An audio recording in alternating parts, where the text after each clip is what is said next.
Ayun, so good day sa inyo guys. So sharing ulit tayo ng isang lesson learned nung magkaroon po tayo ng isang gain dito sa isang stock natin, si LPG. So medyo maganda yung gain natin sa kanya nung nakaraan. Kaya ibabahagi natin yung natutunan natin na lesson dito naman sa play natin kay LPG. So yung strategy na ginamit natin dito sa kanya is yung tinatawag na breakout buying. Ayan, so tignan natin kung anong nangyari dito sa stock natin na to, okay?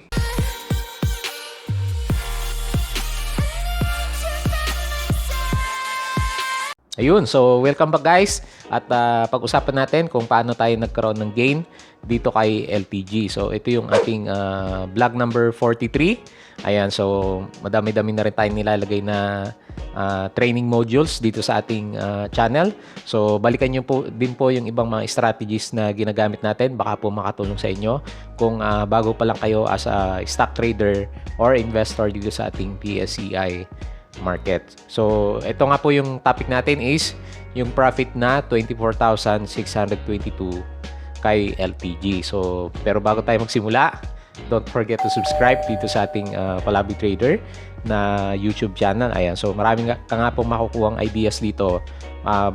Isa-isayin mo na lang po yung mga videos natin. Kung nag-uumpisa ka, may section dyan sa nag-uumpisa.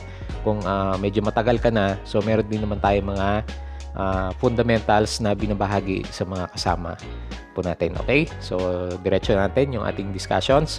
So, ito po yung nangyari kay LPG. So, based on history, ito yung chart po ni LPG. Makita mo, it's a long-term downtrend po itong si LPG.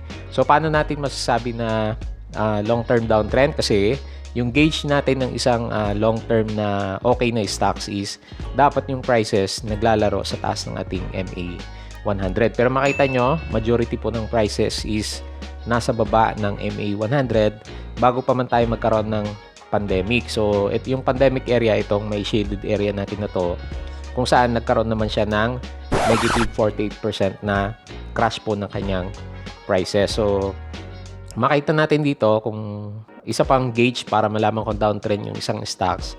Yung RSI value po natin dito sa bandang baba, yung isang indicator natin. Yung mga RSI level niya, hindi masyadong umaangat ng more than RSI 50. So, isang gauge yan para malaman kung maganda ba i-trade yung isang stock or hindi naman. Kasi nga, yung momentum po ng buying is wala po sa kanya. Pero makita nyo, di ba, may part dito mamaya, dito tayo nagkaroon ng gain sa kanya nung masilip natin na packet na yung kanyang prices. So, ito namang minus 48% na to is due to pandemic. So, alam nyo naman, nakita nyo na siguro yan kung regular po kayong nanonood ng channel natin or nag-i-invest po sa stock market. Okay? So, next. So, para sa mga lessons, nilalagay ko talaga yung ating ledger kung ano yung ginawa natin dito sa stock na to. Halimbawa, yung mga buy sa selling area. Pero dito sa isa pang dinadagdag ko sa kanya is yung ating charts kung saan tayo bumibili at nagbebenta ng stock. So, ito yung chart kung saan tayo bumili at nagbenta kay LPG. So, yung mga B, so as usual, yan po yung mga buying days natin sa kanya. So, dyan po tayo nag-start mag-accumulate or bumili sa kanya habang umakyat po yung kanyang prices. So, sa case natin dito kay LPG, isang araw lang po tayo nagbenta sa kanya. So, mamaya, explain ko sa inyo bakit isang buhos lang yung pagbenta ko po dito kay LPG. So dito sa trade natin na to, meron tayong 4 na buys at isang sell po dito kay LPG. Okay? So, next tayo. So, ito yung sinasabi ko kanina, yung ledger natin sa mga buy transactions po dito kay LPG. So, kung COL account ka, so makita mo to dun sa account portfolio and then yung monthly na performance mo po makita mo. So, nag-start po ako mag-buy sa kanya around May 28. So, ito na kasi yung time na guys optimistic na yung market natin. Medyo tinatanggal na yung restriction sa pagkakaroon po ng quarantine sa Metro Manila. So, nagbabalik na yung mga businesses. Optimistic na po yung ating mga investors saka traders. So, ito yung mga days na nag-buy ako sa kanya. So, sabi ko sa inyo 4 na beses. Pero yun nga, yung strategy na ginagamit natin is buying na average po yung ginagawa natin. Pero as usual, kung kailan tayo nagkaroon ng conviction sa kanya doon po tayo nag-accumulate ng medyo malaking share sa kanya. So makita nyo, nung May 28, medyo malaki yung binili natin sa kanya. Umabot siya ng 77,700 or meron tayong 10,000 shares na binili kaagad sa kanya. Pero yung rest na pagbili po natin sa kanya, makita nyo naman dito, pakonti-konti na lang po sa kanya. So nagdadagdag na lang ako pag umaakyat po yung ating mga prices. So dito sa buy transactions natin, meron tayo na accumulate na 15,100 shares po sa kanya. And then yung total capital natin sa kanya is 119,885. So normally po dito sa stock market, kung swing trading ka lang or few days ng tradings lang yung gusto mo sa kanya, medyo kailangan lakihan mo po yung capital mo sa kanya para pag nagkaroon siya ng upsurge ng price, makakuha tayo sa kanya ng medyo malaki naman. Kasi kung ang ginawa ko lang is konti lang yung binili ko sa kanya, yung capital na ginamit ko, of course hindi tayo mag-expect ng medyo malaking gains po sa kanya. So ganun din naman, since nilalakihan natin yung capital natin, syempre tumataas din yung risk natin sa kanya. So hindi lang tayo sa reward nakatingin, pati dun po sa risk na pwede nating makuha sa kanya pag nagkamali po tayo ng pasok sa ating mga stocks naman. Okay, so pwede nyo pong i-trace yung mga dates kung kailan tayo bumili sa kanya. So madali naman makita sa ating charts. At or balikan nyo na lang yung ating part ng video kung saan meron akong nilagay ng mga buy sa selling area. Okay, so ito yung next natin, yung mga sell transaction. So nakita nyo dun sa chart natin, di ba? Isang beses lang po akong nagbenta dito kay LPG. At yun nga, makita nyo dito sa may gains or loss area natin, meron tayong 19,437.43 na gain dito sa trade natin kay LPG. So ito nga po yung profit po natin. So pag dinivide ko to, yung gain na amount na to, 19,000 versus nung capital ko kanina, di ba? 119,885. Magkakaroon po ako sa kanya ng 16.21% naman na gain. So yung isang swing na yon, yung 4 na araw na nag-accumulate ako sa kanya, so total po niyan is 16.21%. Okay? So hindi pa okay, di ba? Kasi meron tayong, sabi natin dito sa title natin, 24,622 pesos na gain. So pero makita nyo, 19K lang yung kinita natin sa kanya. So saan galing yung 5,000 na additional na sinabi natin na gain para naman dito kay LPG? So meron ba kayong idea? So kung wala, sasabihin ko na. So nung time na bumili po tayo dito kay LPG, hindi ko naman alam na magkakaroon siya, di ba? Meron po siyang binigay na dividends. Ayan. So mamaya sa chart, malalaman natin kung kailan siya binigay. Kasi hindi yung total na 15,000 shares ko yung nagkaroon ng dividends. So meron siyang certain cut-off, sumabay dito sa optimism ng ating market. Kaya meron pong nadagdag dito sa ating profit. So pag dinagdag mo yan dito sa 19,000, ang total po niyan is 24,622. Ayan. So diyan po natin nabuo yung sinabi natin na 24,000 gain dito kay LPG. So sama yan mga dividends na nakukuha natin bukod dun sa mga trading gains na na-accumulate po natin sa kanya. So maganda lang yung timing natin kay LPG kasi during this time nagbigay din po siya ng dividends. Okay, next po tayo. So ayan, so yung reasons kung bakit ako bumili naman ng stocks niya. So meron tayong chart ulit dito. So ito yung chart po ni LPG, yung kanina. So mapapansin nyo na meron akong guhit na mga nilagay sa kanya. So alam niyo na siguro tong guhit na to, di ba? So itong green na mahaba dito is yung ating trend lines. And then dito sa baba yung ating RSI at yung pinakababa is yung ating MACD. So meron akong 3 reasons kung bakit po ako bumili sa kanya. So ito yon. Meron tayong tinatawag na RSI breakout. Yan, paborito po natin yan. So nasaan? Nandito po sa area na to. So bakit RSI breakout? Kasi makita mo dito sa area, di ba, long-term downtrend itong si RSI. So sabi ko sa inyo, pag below 50%, it's not a good sign to buy. Pag above RSI 50% is a good sign to buy.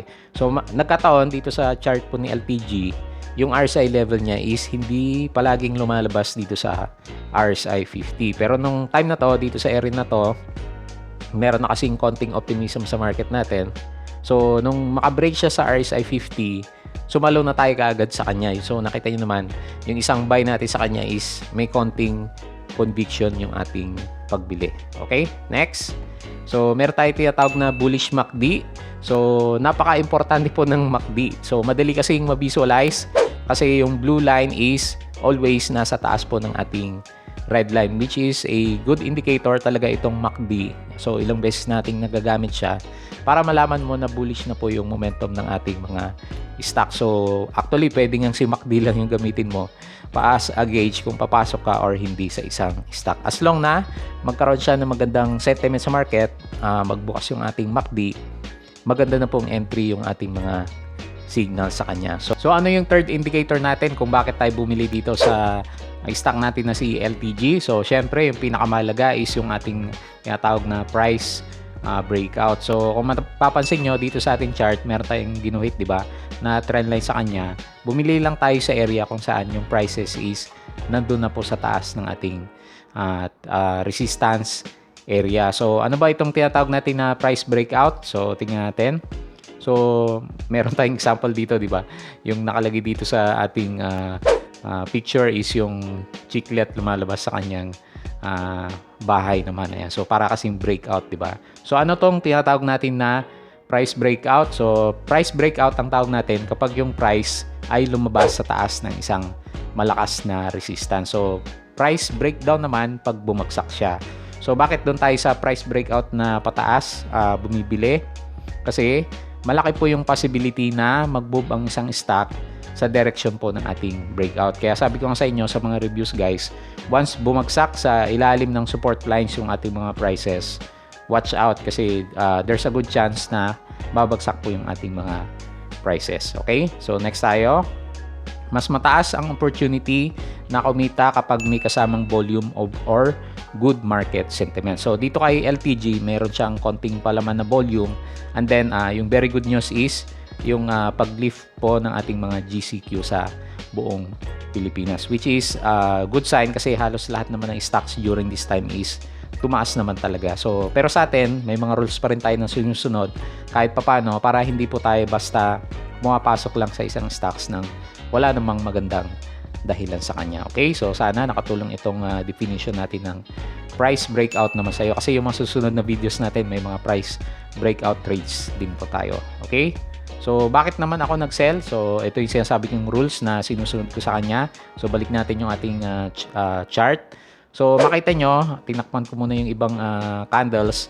So dito sa candle na po na ito, tayo nagbenta sa kanya. So bakit tayo nag-sell? Kasi okay yung price, okay yung volume, okay yung RSI, okay yung MACD. So nagsisell na po tayo kasi dito sa may area na binulugan natin, yung RSI is nasa overbought signal na. So pag nasa overbought kasi, ibig sabihin medyo sobra na yung optimism po ng mga tao sa isang stock.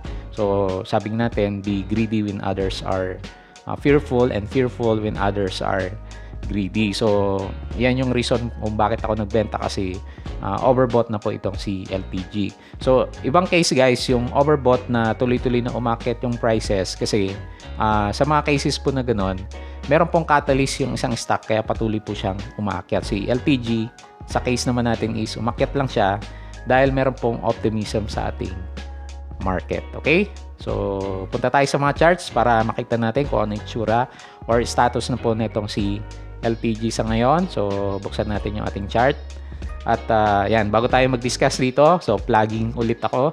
So ito po yung channel natin na Palaboy Trader. So ito po yung dito ko po nilalagay yung mga post ko, baka hindi nyo pa alam. So marami tayong post dito po na nilalagay na makakatulong po sa mga traders na kasama po natin. At sa Facebook account, so follow mo na lang ako guys kasi puno na yung ating channel. Naglalagay din tayo dito mga relevant news or yung mga kasama natin nagpo-post din dito. Sa page, alagaan natin to kasi ilalagyan natin mga videos for the coming few days.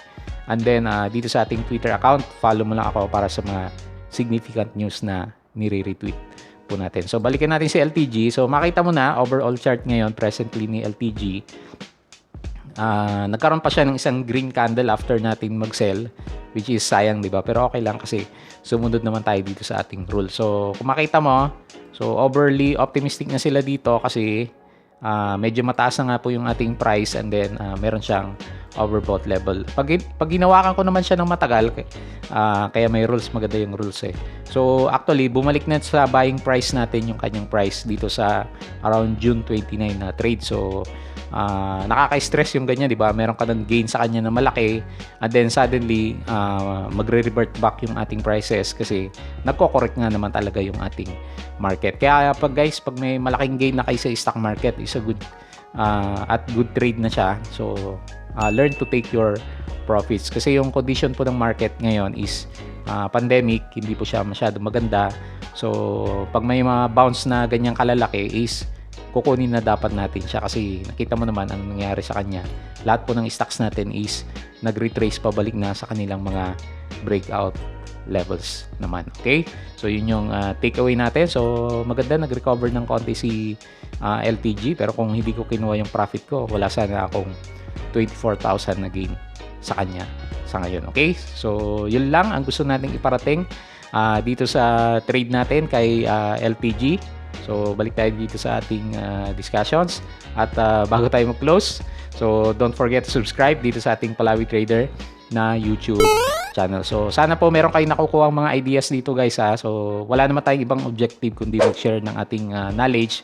So sabi ko sa inyo, nakakatulong tayo sa iba. So nakakataba ng puso yung mga nagpapasalamat sa atin kapag nagko-comment sila sa ating YouTube channel. So sa case ko naman, ang feedback naman sa akin is actually dahil araw-araw ginagawa ko siya, na-enhance ko po yung skills ko ng pag-analyze dito sa ating stock market. So kagaya nyo, nag-aral pa din naman ako hanggang sa ngayon at everyday natututo po ako dito sa ating stock market. Okay, so yun lang guys, maraming salamat sa inyong panonood, pakikinig, at see you in my next trading vlog.